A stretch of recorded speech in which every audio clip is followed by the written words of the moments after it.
गंडापुर साहब जो हैं, कल उन्होंने बड़ी ज़बरदस्त इस अंदाज में कि बड़ी जारहाना प्रेस कॉन्फ्रेंस की। कोल अली अमीन गंडापुर खुद आप जीत नहीं सकते और आप उनकी हुकूमत गिराने चले हैं, तो ये तो बड़े दूर के ख्वाब हैं, वो ये कह रहे हैं।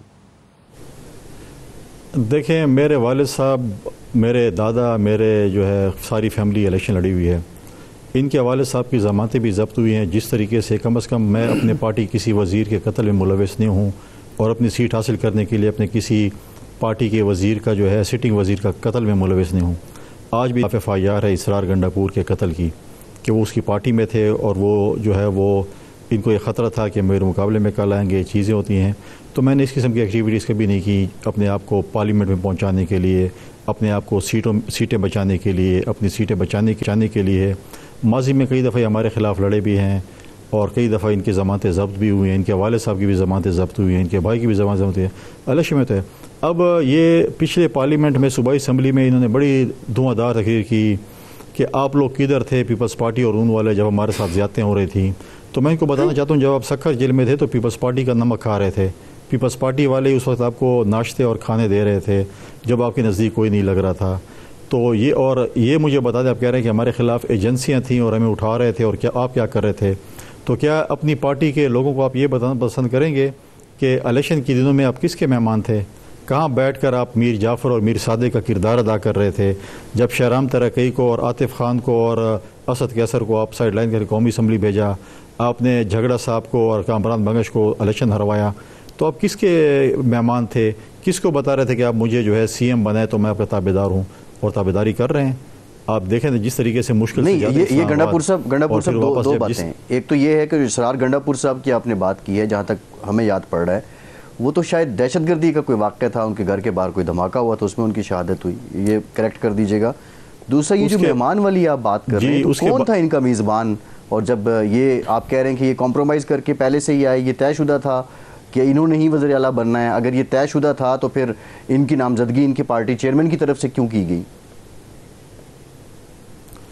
देखें, आज भी इसरार गंडापुर साहब के भाई जो है डायरेक्टर FI हैं पेशावर में, उससे पूछ लें कि FIR किसके ख़िलाफ़ है। आप जाके FIR निकालें उससे थाने से कि उन्होंने किसके खिलाफ FIR काटी। इन्हीं के खिलाफ FIR हुई पड़ी है, इनके भाई के खिलाफ FIR हुई पड़ी है कि ये उनके कत्ल में जो हैं वो शामिल थे और चीज़ें एक पूरी स्टोरी है जो कि सब पूरे मैं समझता हूँ कि KP को पता है और पूरे डी खान को पता है। और जिस दिन इनके पार्टी के बानी चेयरमैन उस वक्त गालिबन वज़ीर आज़म नहीं थे, फातह खानी के लिए आ रहे थे उसके, तो उन्होंने मना किया था कि इस शख्स को अपने साथ आप नहीं लेके आएंगे, इसके ऊपर हमारा दावा है, ठीक है। और जिसके मेहमान थे वो तो बता देंगे किसके मेहमान थे। आज ये कहते हैं कौंसल जैसे थे, मुझे फ़ख्र है डेर इस्माइल ख़ान पे कि इस वक्त भी मेजॉरिटी पार्टी डेर इस्माइल ख़ान में पाकिस्तान पीपल्स पार्टी है, ठीक है। और मेहमान किसके थे तो उनसे पूछ लें किसके मेहमान थे, क्योंकि इनके ख़िलाफ़ तो FIR थी। और इनके वालिद साहब जब फौत हुए विद इन नो टाइम ये जनाजे पे पहुँच गए और जनाजे के बाद उनकी वो केसेस में से सब ख़त्म थे। तो जब आपके पार्टी में कोई और बंदा नहीं बचेगा और सिर्फ आप ही होंगे वज़ीर आला बनने के लिए, और आपने एक ऐसा मीर सादिक और मीर जाफ़र का किरदार अदा किया होगा जो सबको साइड पे कर दे, जो आपके कॉम्पिटेंट कैंडिडेट थे, तो आपके ऊपर भी भरोसा करेंगे। और अलीमा ख़ान को बहुत लेट पता चला कि उनके भाई जो है वो -1 हो चुके हैं। अच्छा फैज़ल साहब, ये फरमाएँ कि आपने कहा और अपोजिशन का हक़ है कि अगर उसके पास अक्सरियत हो वो अदम एतमाद ला सकती है, उसको लाना चाहिए। लेकिन आपने कहा कि परफॉर्मेंस भी हुकूमत की दुरुस्त नहीं है। आपकी वज़ीर आज़म से मुलाकात हुई जिसके बाद ये तासुर उभरा कि शायद ये अदम एतमाद के ज़रिए या गवर्नर राज के ज़रिए जो है हुकूमत ख़त्म की जा रही है। इस स्टेज पर अगर हुकूमत इनकी ख़त्म होती है तो ये इसको सियासी शहादत का दर्जा नहीं मिल जाएगा? क्या ये जमहूरियत के और सियासत के हक़ में होगा कि एक हुकूमत को जिसको 1.5 साल बमुश्किल हुआ है उसको हटा दिया जाए इस तरीके से? देखिए, गवर्नर राज की तो कोई डिस्कशन नहीं है और आप कहें साजिश हो रही है और गवर्नर राज लगाया जा रहा है। आप मुझे बताएं कि जब आप असम्बली का बजट पास नहीं करेंगे 30 जून तक तो क्या होगा? तो फिर तो 1 जुलाई से आप फाइनेंशियल क्राइसिस में होंगे ना। तो इन्होंने खुद कहा था कि हम बजट पास नहीं होने देंगे और ये होगा और वो होगा। फिर अगले दिन ही इतनी तेज़ी से बजट पास किया, दूसरे दिन कि शायद ही किसी सूबे में बजट पास हुआ, मरकज़ में पास नहीं होता, इन्होंने पास कर लिया। तो साजिश तो कोई नहीं करे, खुद ही काफ़ी है साजिश करने के लिए। और जब भी अपोजिशन के पास मेंबरान बराबर हो गए अदम एतमाद के लिए, चाहे सियासी शहीद बने चाहे जो भी बने, अपोजिशन का जमहूरी हक़ बनता है कि वह अदम एतमाद की तहरीक लेकर आएँ और इनको ख़त्म करें या जिस सूबे में भी हो। तो जब पूरे होंगे हमारे पास मेंबरान तो हम अदम एतमाद लाएँगे। लेकिन वज़ीर आज़म साहब के साथ कोई ऐसी डिस्कशन नहीं हुई कि कोई गवर्नर राज लगे या कोई ऐसी चीज़ हो। हमारी पूरी कोशिश होगी हम अनकॉन्स्टिट्यूशनल काम ना करें। अच्छा, ये फरमाएं कि आप गवर्नर हाउस में 1 साल से तकरीबन कोशिशें भी आप कर रहे हैं, बिलावल भुट्टो साहब ने भी दौरे किए, ये आपको सूबे में पजीराई क्यों नहीं मिल रही अवाम की सतह पर, और क्या वजह है कि पीपल्स पार्टी जो एक बड़ी जमात थी, विफाकी जमात थी, KPK में कई दफ़ा उसने हुकूमत भी बनाई, अब वो सूरत हाल नहीं है? देखें, अभी रिसेंटली पाकिस्तान पीपल्स पार्टी ने इसी हुकूमत के ख़िलाफ़ जो इनकी करप्शन थी उनके ख़िलाफ़ एक एहतजाज किया था, एक बहुत बड़ा एहतजाज था। उसी दिन इसी जमात ने, जो हुक्मरान जमात है, उन्होंने ड्रोन के ख़िलाफ़ एहतजाज किया था जो कि मुकम्मल नाकाम हो चुका था। तो पजीराई तो इलेक्शन में पता चलता है, अब कोई ज़िम्नी इलेक्शन आने दें, फिर पजीराई का भी पता चल जाएगा कौन सी जमात की क्या पजीराई है। फिर जब मैदान लगेगा तो फिर हम बता देंगे कौन सी जमात की क्या पोजीशन है।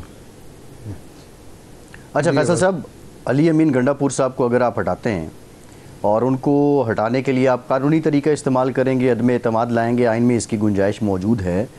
मौलाना फजलुर रहमान के बारे में आज रिपोर्ट हुआ है कि उन्होंने ये पैगाम इमरान खान को दे दिया है कि वो अली अमीन के ख़िलाफ़ जो अदम एतमाद आती है उसमें उस तहरीक का साथ नहीं देंगे। नंबर गेम की इस वक्त सूरत हाल आपके पास क्या है, और उसके बाद जो हुकूमत बनेगी फिर उसकी शक्ल क्या होगी? देखिए, मैं तो नहीं हटा रहा, हटाएंगे तो असम्बली हटाएगी। मैं तो असम्बली का मेंबर ही नहीं हूँ। सूबाई असम्बली मेंबरान मौजूद हैं, लीडर ऑफ द अपोजिशन मौजूद है।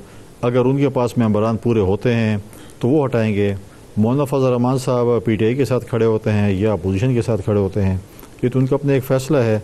लेकिन एज सच कोई ऐसी चीज़ अभी तक नहीं है नंबर गेम की, जितना खौफ और जितना जो है मैं समझता हूँ कि खौफ तारी हुआ पड़ा है PTI के CM साहब को और उनके लोगों को, इतना खौफ नहीं होना चाहिए। अभी तो कोई डिस्कशन नहीं, अभी आप डिस्कशन भी नहीं कर सकते हैं। आप करें ना, सिंध के ऊपर डिस्कशन करें, पंजाब वफाक पे करें, अदम एतमाद के हवाले से डिस्कशन करें, ये होगा। अभी तो हमने कोई संजीदा गौर ही नहीं किया, संजीदगी से गौर भी नहीं किया, और अभी से ये ख़ाइफ हैं। इनके अपने अंदर ही इतनी नफ़रतें हैं और इतने ग्रुप्स हैं कि आप सोच भी नहीं सकते हैं। हमसे लोग मिलते रहते हैं, आते रहते हैं, हमें इनकी किस्से कहानियाँ बताते रहते हैं, इन्हीं के लोग होते हैं। तो ये तो खुद आप मुझे बता देना। अब मुझे बताएं कि मैं कह रहा हूँ कोहिस्तान में 50 अरब का डाका डला है, इन्होंने इसमें माल खाया है। स्पीकर साहब जो हैं सूबाई असम्बली, जो कि PTI के नुमाइंदे भी हैं और PSC के चेयरमैन भी हैं, वो कहते हैं 50 नहीं 500 से 700 अरब की करप्शन हुई है। अब ये तो मैं तो नहीं कहा, इन्हीं के MPA खड़े हो जाते हैं कि गंदम चोरी हुई है, इन्हीं के MPA खड़े हो जाते हैं कि चीनी चोरी हुई है, इन्हीं के MPA खड़े हो जाते हैं कि इतने अरब का स्कैंडल आ गया है। इन्होंने तो मस्जिदों के सोलर तक के नहीं छोड़े, वो भी मतलब है कि उस पर भी इन्होंने गबत की है। तो ये तो हम पहले कहते थे, अब तो ये खुद PTI वाले भी कहते हैं कि ऐसी ऐसी चीज़ें हो रही हैं।